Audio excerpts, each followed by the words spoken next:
PAS lawan Istana. Hak jadi di Perlis baru ni bukan pertama kali. Di Perak berulang kali dah. Dia bukan isu baru dan juga bukan isu kecil. Masalah utama dia adalah dalaman PAS tu sendiri. Kita semua tahu anak MB Perlis direman terkait isu salah guna dokumen RM600,000 yang ada kaitan dengan Istana. Lepas tu ada audio yang bocor pula yang jelas melibatkan MB Perlis. Dia kata kat Istana derhaka lah kepada Raja Perlis.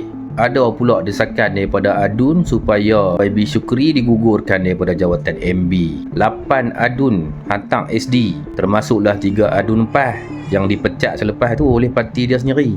Presiden PAS dia buat hantaran, dia sindir, dia kata rasuah, salah guna kuasa, sebab itulah sampai Menteri Besar tak jawatan. Padahal yang dituduh rasuah sebelum ni Tok Besan dia sendiri dengan menantu dia. Lalah mereka salahkan Istana. Walhal mereka nak tutup pengkhianatan yang berlaku dalam PAS sendiri. Siapa yang rugi? Rakyat Perlis yang rugi.